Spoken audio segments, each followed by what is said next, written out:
And what we're really talking about here is accountability. And not everyone believes in accountability. And they have their reasons. And basically the argument goes like this.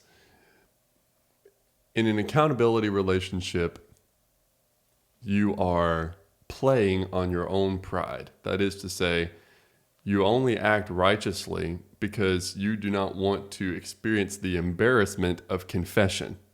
So accountability makes you ashamed, and it uses the flesh rather than the spirit. And in some cases, it makes liars out of us because we're trying to save face.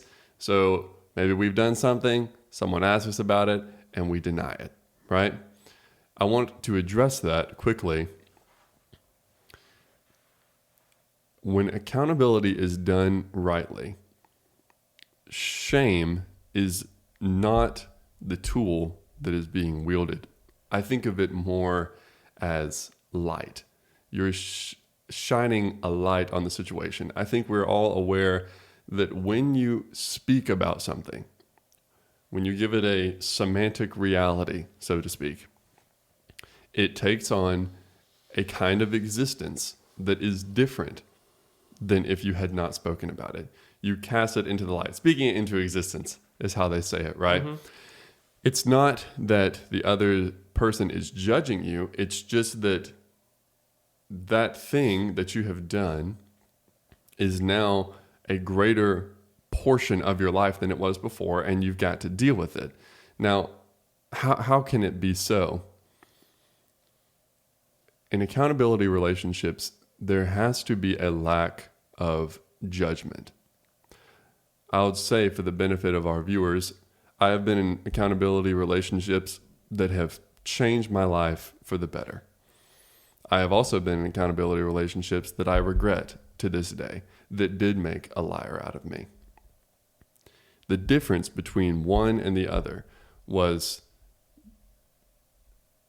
the person, my accountability partner, the feeling that they were judging me, that they were using my vulnerability against me, that they did not have my best interest at heart. The relationship has to be strong. The trust has to be there, and the goodwill has to be there for it to work. And also, you have to be honest. I mean, if you're not going to be honest, then what's the point? Well, here's what I would say, because I have experienced this firsthand. I'm not speaking theoretically here. I'm speaking from experience. When the connection between the two parties that are involved, or there could be multiple parties involved if you're in a group setting, the thing that should bind you together is love. Yes.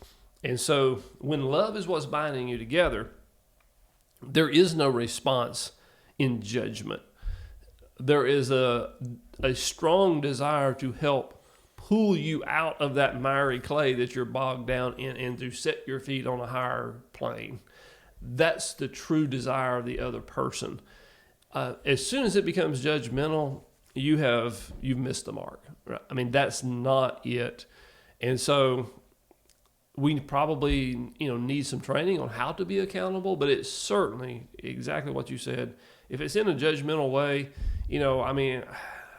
there are some I ain't gonna call it church. I'm gonna call it religious groups where you're expected to come in and lay it all out, and they do judge you, and they do condemn you, and they do say, you need to come up to this standard. I'd say that's a very legalistic approach to Christianity that is totally not scriptural in how these things should work.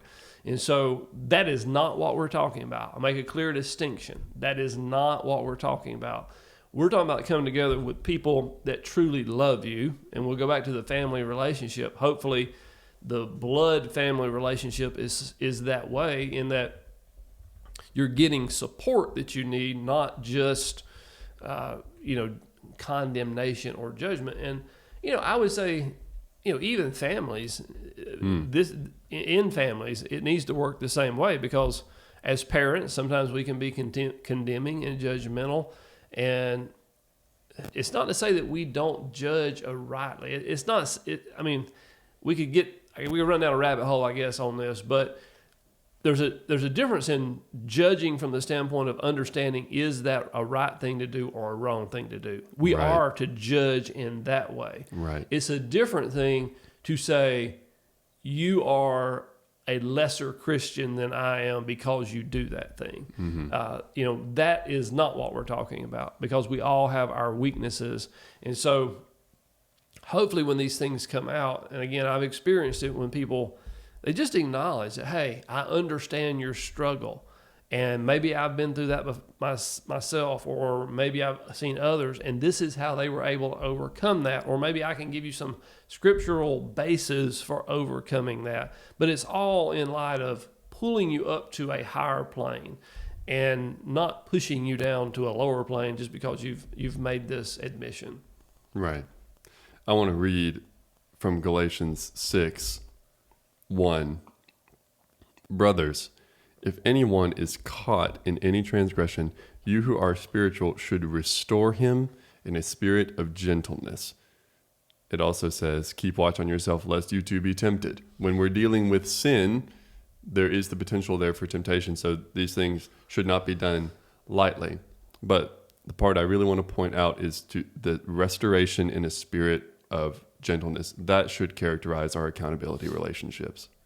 Well, restoration is throughout the scripture. I mean, God is always trying to reconcile and restore a relationship with the whole of human race. I mean, that's why Jesus came.